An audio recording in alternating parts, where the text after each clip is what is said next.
Hello everyone, this is Veena Yadav. I welcome you all to Infinity Learn NEET by Shri Chaitanya. बच्चे, ये आपकी प्रारंभ series है जिसमें हमने 11th क्लास का फर्स्ट चैप्टर कंप्लीट कर दिया है, फतेह हासिल कर ली है। आज हम सेकंड चैप्टर को शुरुआत करने जा रहे हैं, विच इज योर बायोलॉजिकल क्लासिफिकेशन। इस पूरे चैप्टर को हम लेक्चर्स में डिवाइड करके समझेंगे, पढ़ेंगे, साथ साथ में हम इस पे बेस्ड क्वेश्चंस भी सॉल्व करते हुए चलेंगे। तो आप 11th क्लास में आपने अभी एंट्री ली है, तो 10th के बाद कहानी एकदम से बहुत ज्यादा चेंज हो जाती है, क्योंकि 10th के बाद में इतने सारे साइंटिफिक टर्म्स आपके सामने आना शुरू हो जाते हैं। आपने बायोलॉजी को as a core subject choose किया है, तो बायोलॉजी में तो आप देखते हो बड़े बड़े सारे नाम होते हैं जिसको देख के आपको घबराहट होना शुरू हो जाती है। तो घबराइएगा नहीं, हम हैं आपके साथ में। आपको 2025 के अंदर नीट में सफलता जरूर मिलेगी। तो आपको सिर्फ और सिर्फ कंसिस्टेंसी मेंटेन करनी है, इसके अलावा कुछ भी नहीं करना है। सेशन को शेयर कर दो एंड अपने सारे फ्रेंड्स को जरूर ये सेशन आप दिखाइएगा, ताकि सबका भला हो पाए। सेम मेंटलिटी के साथ में, सेम एनर्जी के साथ में इतने सारे लोग जब पढ़ना शुरू करेंगे, तब आपके बहुत अच्छे रिजल्ट्स निकल के आएंगे। तो चलिए बच्चों, स्टार्ट करते हैं अपनी आज की कक्षा को, which is on biological classification lecture 1। तो सबसे पहले तो हम समझ लेते हैं बच्चे, क्लासिफाई करना जरूरी क्यों है। उससे पहले आपको बहुत ही इंटरेस्टिंग सी चीज मैं बता रही हूं। Rohit Sharma is coming live on our platform. Yes, you heard it right. Rohit Sharma live आ रहे हैं हमारे प्लेटफॉर्म पे। डेट 19th ऑफ मई को 1 बजे शार्प आपके इन्फिनिटी लर्न नीट के चैनल पे आप रोहित शर्मा से लाइव मिल सकते हैं एंड आप अपने क्वेश्चंस भी उनसे पूछ सकते हैं। अभी की अभी इस सेशन के नीचे आप जाना, एक गूगल फॉर्म दिया हुआ है, वहां पे अगर आप अपने क्वेश्चन को पोस्ट करेंगे तो मोस्ट इंटरेस्टिंग क्वेश्चन को रोहित शर्मा खुद अपना साइन किया हुआ बैट भी देंगे एंड आपका जो क्वेश्चन है उसका आंसर भी आपको बताएंगे। तो आप नीट टॉपर्स से भी मिलेंगे एंड रोहित शर्मा से भी मिलेंगे। On which date? 19th of May. At what time? 1 PM। On what channel? Infinity Learn NEET. Alright, तो चलिए जी शुरुआत करते हैं बायोलॉजिकल क्लासिफिकेशन की। सो बच्चे, फर्स्ट एंड फॉरमोस्ट थिंग, आपको लिविंग वर्ल्ड में मैंने समझाया कि इतने मिलियंस ऑफ ऑर्गेनिजम्स प्रेजेंट है। अब उतने मिलियंस ऑफ ऑर्गेनिज्म को याद रख पाना, उसके क्या कैरेक्टर्स है ये समझ पाना, क्या प्रॉपर्टीज होती है, ये बड़ा ही डिफिकल्ट सा एक टास्क हो जाता है। इसीलिए क्लासिफिकेशन के मेथड्स को डेवलप करा गया। क्यों ना हम सारे ऑर्गेनिजम्स को कुछ ग्रुप्स में बना दें एंड हर एक ग्रुप का एक डिफाइंड प्रॉपर्टीज हो, तो जो भी ऑर्गेनिज्म उस ग्रुप में रखा जाएगा, ऑब्वियसली उसके जो प्रॉपर्टीज है वो कहीं ना कहीं मैच होंगी उस ग्रुप के सारे ऑर्गेनिज्म से। तो बच्चे, इसीलिए क्लासिफाई की चीजें सामने आती है। क्यों? क्योंकि स्टडीज जो है उसको सिंप्लीफाई करना था। काफी डिफिकल्टी हो जाती है इतने मिलियंस ऑफ स्पीसीज को याद रखना, मिलियन ऑफ स्पीसीज के कैरेक्टर्स को पता लगाना। तो क्लासिफाई करने के डायरेक्शन में सबसे पहला जो योगदान था, सबसे पहले जो शुरुआत करी गई, that was done by Aristotle. Aristotle साहब ने शुरुआत करी। एरिस्टोटल साहब ने बेसिकली सिंपल मॉर्फोलॉजिकल कैरेक्टर्स को यूज किया। मॉर्फोलॉजिकल कैरेक्टर्स क्या होते हैं बच्चे? External features. External features which means आप सारे ऑर्गेनिजम्स को बाहरी तौर से देखिए, एक्सटर्नल फीचर्स के हिसाब से आप इसको ग्रुप्स बना दीजिए एंड वो ग्रुप के अंदर जो जो ऑर्गेनिज्म है वो ऑब्वियसली एक टाइप ऑफ कैरेक्टर्स को फॉलो करेंगे। तो अरिस्टोटल साहब ने प्लांट्स को रख दिया 3 ग्रुप्स में। इन्होंने कहा 3 ग्रुप में, 3 सब कैटेगरीज में मैं सारे प्लांट्स को रख सकता हूं। दोज 3 सब categories were herbs number 1, shrubs number 2 and trees number 3। तो जो प्लांट आपके थोड़े छोटे हैं हाइट में, उसको हमने हर्ब्स कहा। जो प्लांट थोड़े बुशी है अपीयरेंस में, उसको हमने shrubs कहा। और जो एकदम ट्री आपका लंबा चौड़ा सा प्लांट है, उसको आपने ट्रीज कह दिया। तो सारे प्लांट्स को हमने कैटेगराइज किया ये 3 कैटेगरीज में, herbs, shrubs and trees. What about animals? अगर हम बात करें एनिमल की, तो एनिमल्स को हमने क्लासिफाई किया 2 डिफरेंट कैटेगरीज में। One was your anima and second was your anima. तो अनाइमा बच्चे वो एनिमल जिसमें आरबीसीज एब्सेंट होती हैं उसको आप इनाइमा कहते हैं, जिसमें आरबीसी प्रेजेंट होती है उसको आप इनाइमा कहते हैं। तो as simple as that, plants को एरिस्टोटल साहब ने रखा 3 कैटेगरीज में। First was herbs, second was shrubs and third was trees. ये 3 कैटेगरीज में। What about animals? एनिमल्स को रखा गया मेरे बच्चे 2 कैटेगरीज में। One was anima and second was anima. यहां पे आपकी जो आरबीसीज हैं वो एब्सेंट होंगी, यहां पे जो आपकी आरबीसीज हैं वो प्रेजेंट होंगी। As simple as that. तो एरिस्टोटल साहब ने काफी अर्ली टाइम में ये क्लासिफिकेशन को दिया।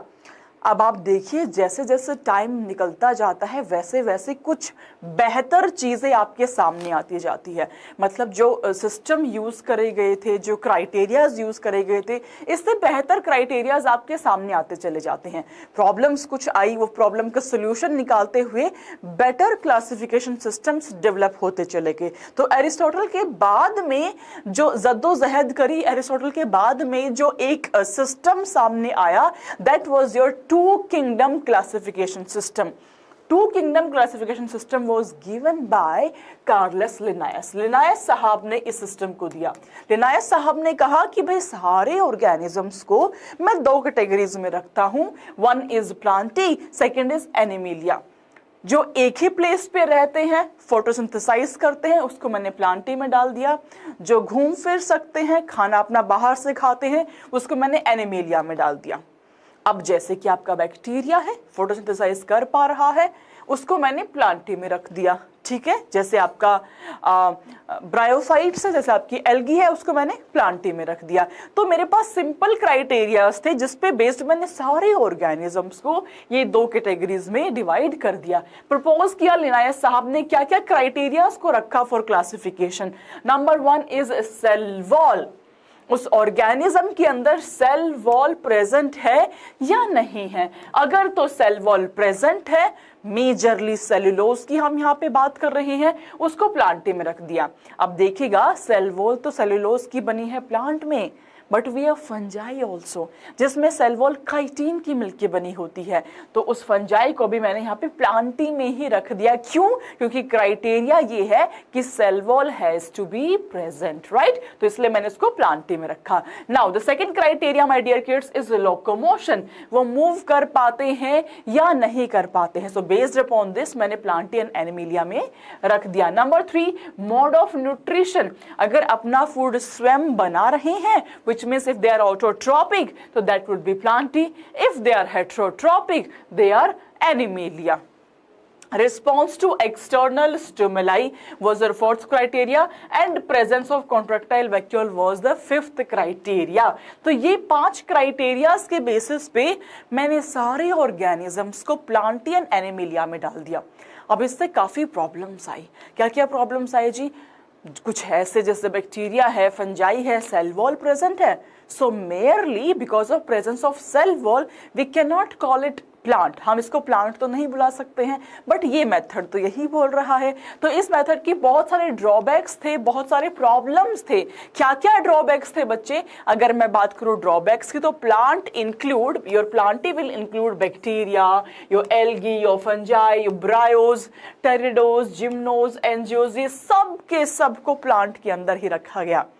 But this is not how classification system works. अगर आप बैक्टीरिया को प्लांट मान लेंगे, अगर आप फंजाई को प्लांट मान लेंगे, तो बहुत सारी चीजें गड़बड़ हो जाएंगी। But since it was the first classification system, तो इसी तरीके से हमने क्लासिफाई किया, बिकॉज क्राइटेरियाज काफी कम थे। तो क्या क्या प्रॉब्लम्स देखने को आए? अगर मैं एनिमल्स की बात करूं, प्रोटोजोआन्स, वर्टिब्रेट, इनवर्टिब्रेट, सबको एनिमिलिया के अंदर रख दिया गया। अगर हम बात करें प्रॉब्लम्स की, क्या क्या प्रॉब्लम देखने को आई, तो आप देखिए इस क्लासिफिकेशन सिस्टम ने क्या किया। It did not distinguish between eukaryotes and the prokaryotes. There is a major difference between prokaryotes and eukaryotes. Your prokaryotes are the organisms which are having primitive type of nucleus.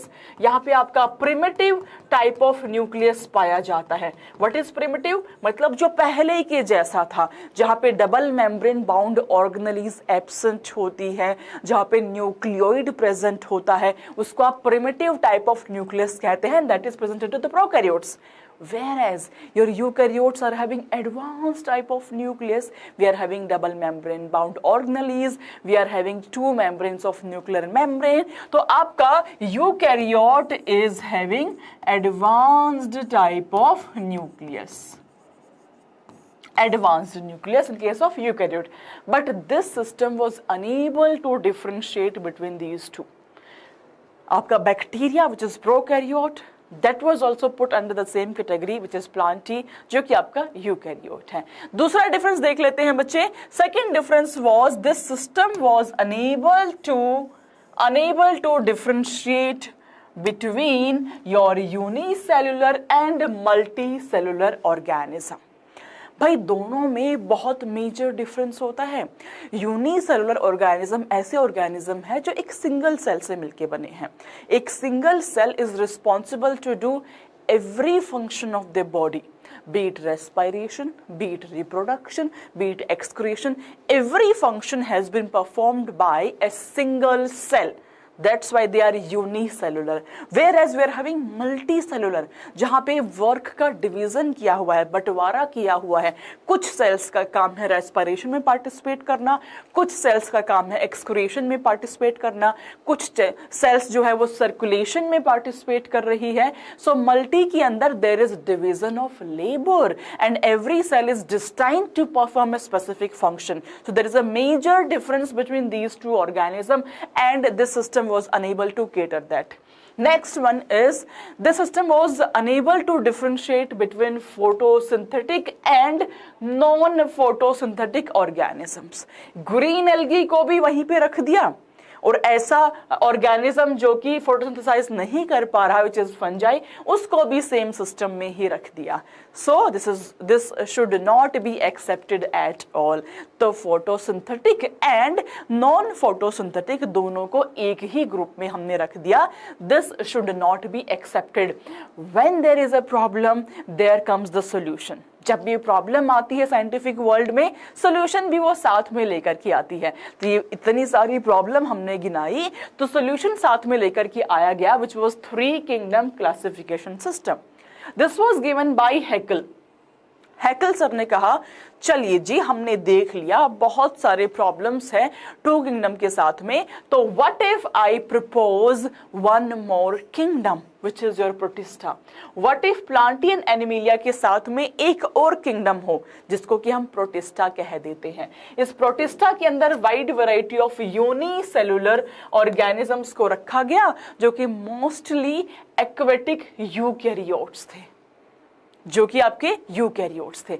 अब आप देखिए unicellular and multi के अंदर जो distinguish नहीं कर पा रहा था 2 किंगडम, वो 3 किंगडम कर पा रहा है. Why? Because of introduction of a new kingdom which is your protista. It includes fungi, protozoans, algae, bacteria, slime mold. तो सारे के सारे यूनिसेलुलर ऑर्गेनिजम्स को उठा करके रख दिया गया बच्चे प्रोटिस्टा में. तो आउट ऑफ 3 प्रॉब्लम्स एक प्रॉब्लम को केटर किया but 2 problems remained the same. तो we are having some more drawbacks. हमने प्रोकैरियोट्स और यूकैरियोट्स को डिफरेंशिएट नहीं किया. हमने बैक्टीरिया को फंजाई के साथ में रख दिया है. Bacteria are the prokaryotes, fungi is the eukaryote, but still हमने दोनों को एक साथ में रख दिया है. When there is a problem, there comes the solution. Solution is 4 kingdom classification system. It was given by Copeland. Copeland sir ने कहा कि I will solve the problem. Now, according to Haeckel sir, we are having protista, we are having plantae, we are having animalia. तो Copeland sir ने कहा कि let's include Monera also. तो मैं क्या करता हूं जी, मोनेरा एक और हम डाल देते हैं kingdom and Monera will be having all the prokaryotic organism. तो जो आप प्रॉब्लम गिना रहे हो कि प्रोकैरियोट्स यूकैरियोट्स में डिफरेंशिएशन नहीं हुआ, वो हो गया जी. तो 4 किंगडम ने ये कहा, कॉपलैंड सर ने ये कहा that there has to be presence of 4 kingdoms. 1 is plantae, second is animalia, third is protista and fourth one should be the monera.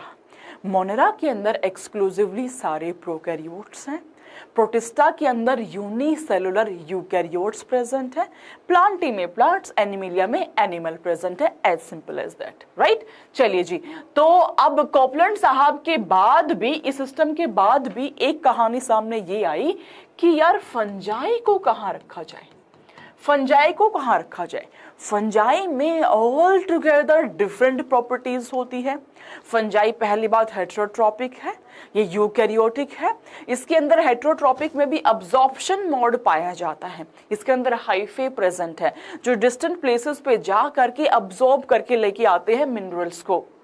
तो इसमें कुछ अलग ही टाइप की प्रॉपर्टीज है, which means we should separate this kingdom from rest of the kingdoms. We should have one more kingdom which is called as fungi, जिसको क्या fungi कह देते हैं। ठीक है जी, तो इस डायरेक्शन में काम किया विटेकर सर ने।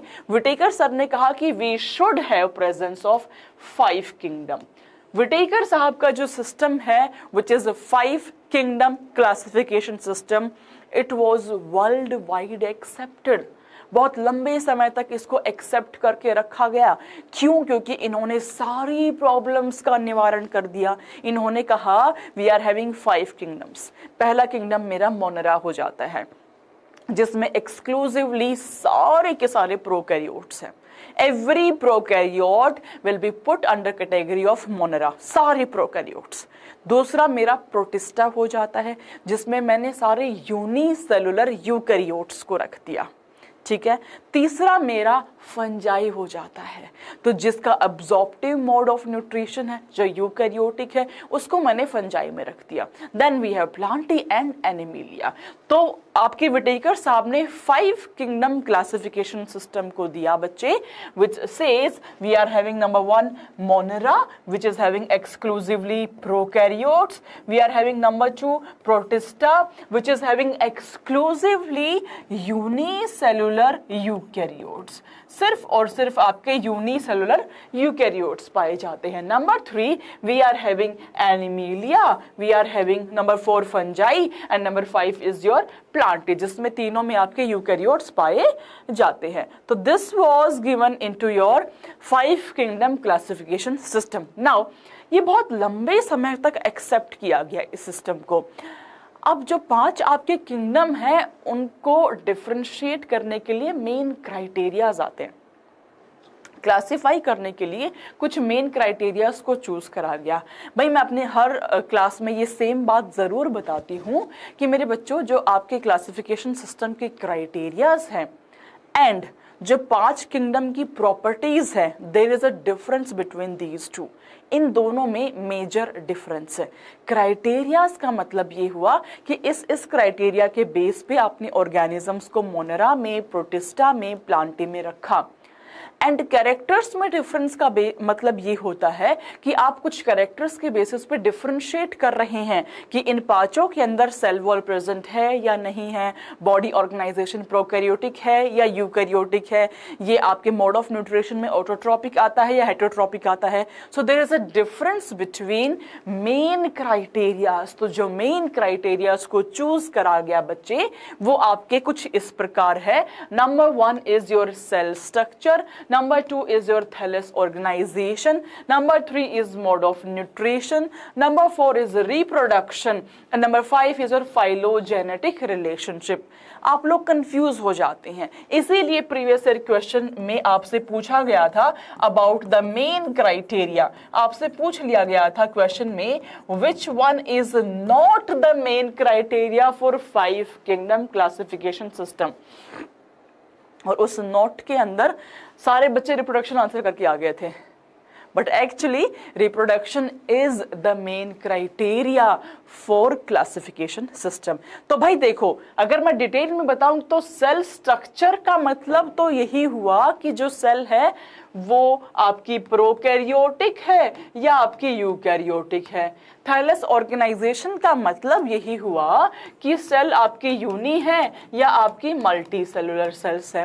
मोड ऑफ न्यूट्रिशन का मतलब ये हुआ कि आपकी ऑटोट्रॉपिक मोड है या आपके पास हेट्रोट्रॉपिक मोड है। रिप्रोडक्शन आपको पता ही है। एंड फाइलोजेनेटिक रिलेशनशिप का मतलब ये हुआ कि एंसेस्टर से क्या हिस्ट्री सामने आ रही है। तो these are the 5 main criterias for classification system. Now जो ये चार्ट आप देखते हो एनसीईआरटी में, don't get confused with this main criterias and this chart. ये जो चार्ट है इसमें कुछ कैरेक्टर्स के बेसिस पे डिफरेंशिएशन बताया हुआ है कि ये कैरेक्टर मोनेरा में कैसा होता है, प्रोटिस्टा में कैसा है, फंजाई में क्या है, एंड आपका प्लांटियन एनिमिलिया में क्या है। तो these are the characters on the basis of which we have differentiated our 5 kingdom. These are the not main criterias. Getting my point? ये आपके मेन क्राइटेरियाज नहीं है, ये कुछ कैरेक्टर्स है जिसके बेसिस पे हम अच्छे से डिटेल में समझ पाते हैं इन 5 किंगडम को। तो क्या क्या कैरेक्टर है बच्चे? Let's first start with the first one which is cell type. Cell type का मतलब ये हुआ बच्चे कि जो आपकी सेल है उसमें प्रिमिटिव टाइप ऑफ न्यूक्लियस है या फिर उसमें एडवांस टाइप ऑफ न्यूक्लियस है। अगर प्रिमिटिव टाइप ऑफ न्यूक्लियस होगा तो उसको आप प्रोकैरियोट कहेंगे। इसमें आपका प्रिमिटिव टाइप है। अगर एडवांस टाइप होगा तो उसको आप यूकैरियोटिक कहेंगे। एज सिंपल एज दैट, उसको आप यूकैरियोटिक कहेंगे। ठीक बात है जी। नाउ अगर हम बात करें सेल टाइप की तो मोनेरन्स के अंदर आपका प्रोकैरियोटिक सेल्स होती हैं, which means primitive type of nucleus पाया जाता है। आपके प्रोटिस्टा में यूकैरियोटिक होती है, means advance type of nucleus पाया जाता है। आपके फंजाई में यूकैरियोटिक होती है, again advance type of nucleus is there. आपके प्लांटी में यूकैरियोटिक होती है, आपके एनिमेलिया में यूकैरियोटिक होती है। तो मोनेरन्स को छोड़ के बाकी सब में यूकैरियोटिक टाइप ऑफ सेल्स पाई जाती है। डिफरेंस ये है, प्रोटिस्टा के अंदर it will be unicellular eukaryotes, बाकी प्लांटी एनिमिलिया में आपकी नॉर्मल यूकैरियोट्स होंगी। राइट, चलिए जी। सेकंड क्राइटेरिया बच्चे, second character is cell wall. Monera में सेल वॉल प्रेजेंट होती है? Yes, answer is yes, but cellulose से मिलके नहीं बनी है। यहाँ पे जो सेल वॉल है वो non cellular polysaccharide plus amino acid से मिलके बनी हुई है, ये आपकी नॉन सेलुलर है। देन प्रोटिस्टा के अंदर यस प्रेजेंट है, कुछ ऑर्गेनिज्म में सेल वॉल प्रेजेंट होगी, कुछ ऑर्गेनिज्म में वो एब्सेंट होगी, बेस्ड अपॉन द ऑर्गेनिज्म। जब हम प्रोटिस्टा पढ़ेंगे डिटेल में then I will tell you diatoms में सेल वॉल है या नहीं है, डिनोफ्लैजिलेट में सेल वॉल है या नहीं है, यूग्लिना में सेल वॉल है या नहीं है। तो प्रोटिस्टा के अंदर मेरे प्यारे बच्चों आपकी कुछ ऑर्गेनिज्म में सेल वॉल होगी, कुछ में सेल वॉल नहीं होगी। Then we have fungi. Fungi में without asking me you can tell me कि सेल वॉल प्रेजेंट होगा या नहीं होगा। Yes, cell wall is present, but that is made up of your chitin. Chitin से मिलके बना होगा, विदाउट सेलुलोज होगा। ठीक है। देन प्लांटी में बच्चे without any exception there is cell wall which is made up of cellulose. It will always be present and it is made up of cellulose. Animalia में इट इज एब्सेंट। एनिमिलिया में यहाँ लिख देते हैं your cell wall is absent, आपकी cell wall जो है वो एब्सेंट होगी। ऑलराइट एवरीवन, तो हमने बच्चों बात करी है सेल वॉल की। मोनेरा के अंदर जो आपकी सेल वॉल है प्रेजेंट है बट नॉन सेलुलोजिक होती है, पॉलीसेकेराइड प्लस अमाइनो एसिड से मिलके बनी है। प्रोटिस्टा में कुछ ऑर्गेनिज्म में प्रेजेंट होगी, दैट्स व्हाई मैंने लिखा प्रेजेंट इन सम। फंजाई के अंदर प्रेजेंट होगी बट काइटिन से मिलके बनी होगी। प्लांटी में yes it is present, it is made up of cellulose. Animalia में इट इज एब्सेंट, ये आपकी एब्सेंट हो जाती है।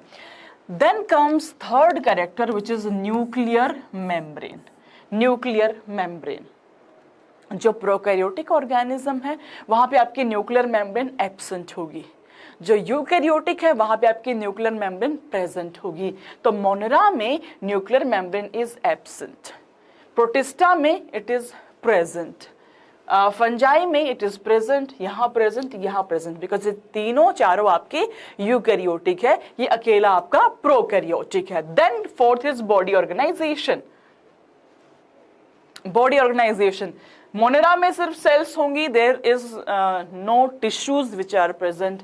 प्रोटिस्टा में भी आपके यूनिसेलुलर यूकैरियोट्स है, दैट्स वाई सेलुलर लेवल की ही हम बात करेंगे। फंजाई में भी है multi cellular loose tissues are present. Plantae में tissue organ level of organisation पाया जाता है। एनिमीलिया में tissue organ system level of organisation पाया जाएगा। Fifth one would be your mode of nutrition, मतलब वो ऑर्गेनिज्म ऑटोट्रॉपिक है या वो ऑर्गेनिज्म हेट्रोट्रॉपिक है। तो मोनेरन्स बच्चे, मोनेरन्स एक ऐसे ऑर्गेनिज्म है जिसमें डाइवर्सिटी पाई जाती है with respect to nutrition, be it autotropic, be it heterotropic. Autotropic maybe it might be your photoautotropic, it might be your chemoautotropic, everything would be present, ठीक है। तो आपके मोनेरेंट्स में ऑटोट्रॉपिक, हेटेरोट्रॉपिक सारे मोड ऑफ न्यूट्रिशन एग्जिस्ट करते हैं। तो nutritionally बहुत रिच होते हैं monerans, maximum diversity with respect to nutrition पाई जाती है आपके मोनेरा के अंदर। Now we have Protista. Protista में आपके ऑटोट्रॉपिक ऑर्गेनिज्म भी हो सकते हैं एंड हेटेरोट्रॉपिक भी हो सकते हैं। ऑटोट्रॉपिक में we are having photo autotrophic and chemo autotrophic, यहाँ पे सिर्फ आपका फोटो ऑटोट्रॉपिक ही पाया जाता है। Then we have fungi. Fungi आपके हेटेरोट्रॉपिक होते हैं, प्लांटी आपके सारे ऑटोट्रॉपिक होते हैं, एनिमीलिया सारे आपके हेटेरोट्रॉपिक होते हैं, ये सारे आपके हेटेरोट्रॉपिक होते हैं। तो these are certain properties, these are certain characters based upon which we can differentiate our 5 kingdoms. Monera, protista, fungi, Plantae, Animalia में क्या डिफरेंसेस है वो हम बता सकते हैं इस सिंपल से टेबल के थ्रू। नाउ इस डायग्राम को देखिए बच्चे, ये diagram this will pretty much summarize everything of all the 5 kingdoms, और इसको आप बहुत ही इजीली याद भी रख पाएंगे। देखिएगा जी, सबसे नीचे यहाँ पे मोनेरा दिया हुआ है, लाइन ड्रॉ किया, मोनेरा दिया हुआ है। ये नीचे वाले विल बी प्रोकैरियोट्स, इसके ऊपर वाले सारे eukaryotes, which means exclusively Monera is prokaryote, बाकी सारे kingdom will be your eukaryote, बाकी सारे आपके यूकैरियोटिक होंगे, राइट। चलिए जी, प्रोटिस्टा के आगे भी एक लाइन ड्रॉ करी हुई है, यहाँ पे लिख दिया जी यूनी, ऊपर लिख दिया मल्टी, तो यूनिसेलुलर आपका प्रोटिस्टा एंड मोनेरन्स दोनों में यूनिसेलुलर ऑर्गेनिज्म होते हैं। प्लांटी, फंजाई, एनिमिलिया के अंदर आपके मल्टी सेलुलर ऑर्गेनिजम्स होते हैं। Then this is your plantae, जिसमें ऑटोट्रॉपिक मोड पाया जाता है, ये मेजरली आपके प्रोड्यूसर्स होते हैं। वी हैव फंजाई, जिसमें आपका heterotrophic mode, specifically absorptive mode, absorption वाला मोड पाया जाता है, एंड ये आपके डीकम्पोजर है, ये आपके डिकम्पोजर हो जाते हैं। Then we are having Animalia, heterotrophy होता है, दे आर योर कंज्यूमर्स, ये कंज्यूम कर रहे हैं, राइट। ये डायरेक्शन ऑफ इवोल्यूशन भी आपको दिखा दी गई है।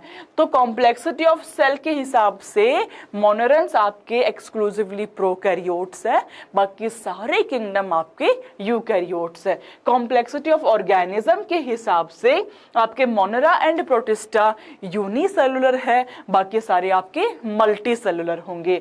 मोड ऑफ न्यूट्रिशन के हिसाब से ये autotrophic, hetero and ecological role, ये प्रोड्यूसर, ये decomposer, and these ones are your consumer. Direction of evolution is this one. Clear है? तो इस एक चार्ट से आपको प्रीटी मच सब कुछ समझ में आ गया होगा पांचों किंगडम के बारे में। चलिए जी आगे बढ़ते हैं। तो एक चीज मैं आपको समझाना चाहती हूँ जो बहुत सारे बच्चे नहीं समझ पाते हैं एंड क्वेश्चंस गलत करके आते हैं। जो प्रोटिस्टा किंगडम है बच्चे, it has brought together Chlamydomonas, chlorella with paramecium and amoeba. अब जब आप आगे के चैप्टर्स पढ़ना शुरू करते हो, प्लांट किंगडम को, एनिमल किंगडम को, तो आपके जहन में ये सवाल आता है कि क्लेमाइडोमोनास, क्लोरिला तो मैम एल्गी होती है, ये तो प्लांट हुआ, इसको प्रोटिस्टा में क्यों रखूं मैं? क्यों रखूं प्रोटिस्टा में? पैरामीशियम अमीबा, ये तो हम एनिमल में पढ़ते हैं, इसको हम क्यों रखें प्रोटिस्टा में? तो मेरे प्यारे बच्चों, प्रोटिस्टा में किसी भी ऑर्गेनिज्म को रखने का there was a sole criteria, एक ही क्राइटेरिया है, which is this organism should be unicellular eukaryote, unicellular eukaryotic. Despite of the fact that it is plant or it is animal, it has to be unicellular eukaryotic. It has to be unicellular eukaryotic. तो protista ने it has brought together Chlamydomonas chlorella with Paramecium and amoeba, right? तो बिल्कुल भी confuse नहीं होना है। अगर सवाल में आपसे पूछा जाए according to 5 kingdom classification system, आपने क्लेमाइडोमोनास को कहाँ पे रखा? आप कहेंगे प्रोटिस्टा में रखा। आपने अमीबा को कहाँ रखा? आप कहेंगे जी प्रोटिस्टा में रखा।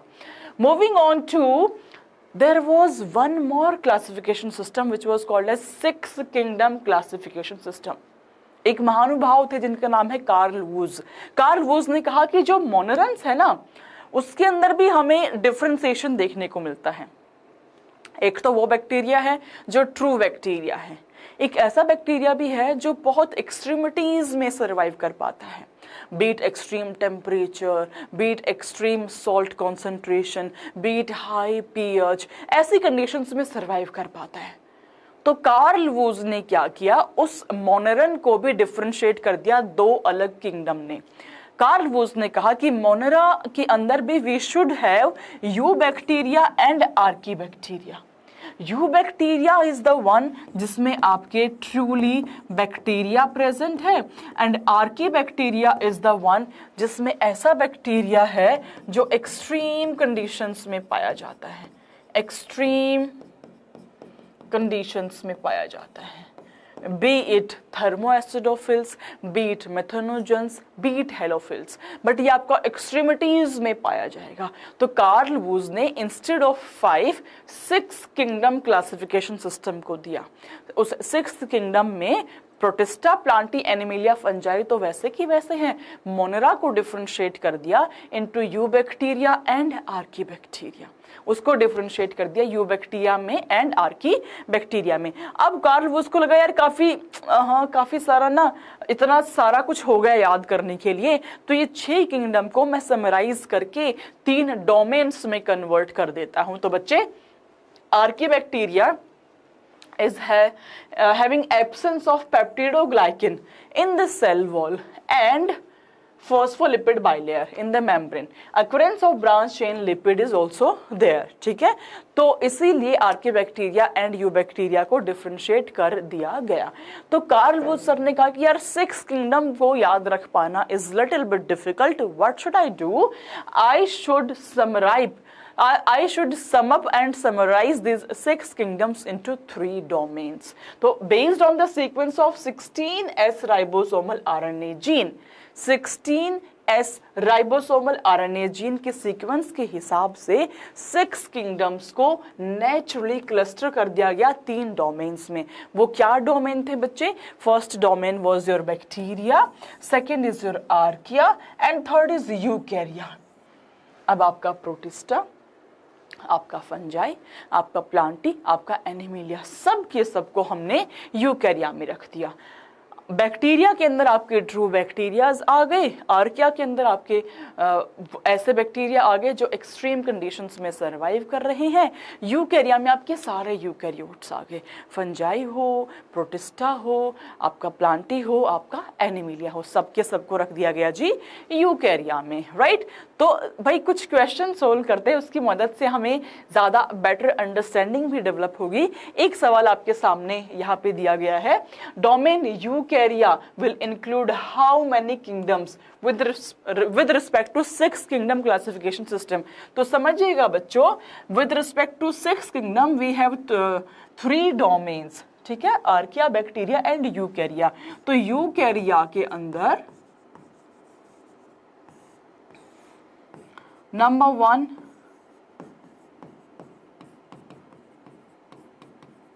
Protista, number 2 fungi, number 3 Plantae and number 4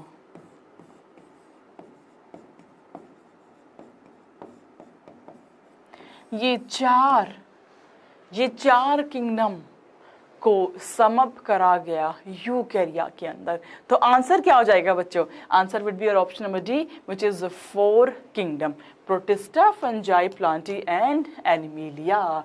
moving on to the next question, multiple choice question है। नेक्स्ट क्वेश्चन बच्चे, position of bacteria in the kingdom system of classification proposed by Linnaeus is, क्या bacteria का presence होगा? भाई लिनायस की अगर हम बात करें तो इन्होंने दिया था बच्चों 2 किंगडम,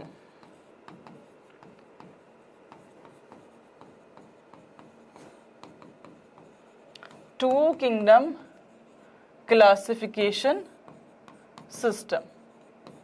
इन्होंने 2 किंगडम दिया था। इन्होंने कहा कि एक तो हो गया जी प्लांटी, दूसरा हो गया जी एनिमिलिया।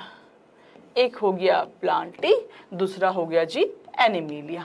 सेल वॉल प्रेजेंट है, प्लांटी एब्सेंट है, एनिमिलिया। तो भाई आपके जो बैक्टीरिया है, बैक्टीरिया में since cell wall is present, that's why उसको रख दिया गया आपके प्लांटी के अंदर। सेल वॉल इज प्रेजेंट, उसको हमने रख दिया प्लांटी में। एब्सेंट है एनिमिलिया में, तो that's why answer will be option number C, which is plantae, which is your plantae. All right everyone, next question पे आ जाते हैं। Next question, in the 5 kingdom classification chlamydomonas and chlorella they have been included in. मैंने आपको पहले कहा था, confuse नहीं होना, क्लेमाइडोमोनास क्लोरेला एल्गी में पढ़ते हो, लेकिन according to 5 kingdom classification system किसी भी ऑर्गेनिज्म को प्रोटिस्टा में रखने का there was a sole criteria, and that sole criteria was it has to be unicellular eukaryotic organism, that's it, nothing all. अब वो चाहे प्लांट हो, वो चाहे एनिमल हो, कोई फर्क नहीं पड़ता, it has to be unicellular eukaryotic. तो it will be included in, बोलो मैम, प्रोटिस्टा में। इसको हमने प्रोटिस्टा में रख दिया। राइट एवरीवन, तो इसी के साथ में आज की कक्षा आपकी खत्म होती है। हम नेक्स्ट क्लास में मिलेंगे बच्चे, जिसमें हम थोड़ा आगे की कहानी को समझेंगे। मोनेरन्स क्या होते हैं इसके बारे में डिटेल में हम एनालिसिस करेंगे, डिटेल में हम समझेंगे। ठीक है बच्चों, तो मिलते हैं नेक्स्ट क्लास में। तब तक के लिए अपने ख्याल रखो, मस्त रहो, स्वस्थ रहो, व्यस्त रहो, खुश रहो, त्रस्त मत हो, परेशान मत हो। Love you all, God bless you all, bye everyone.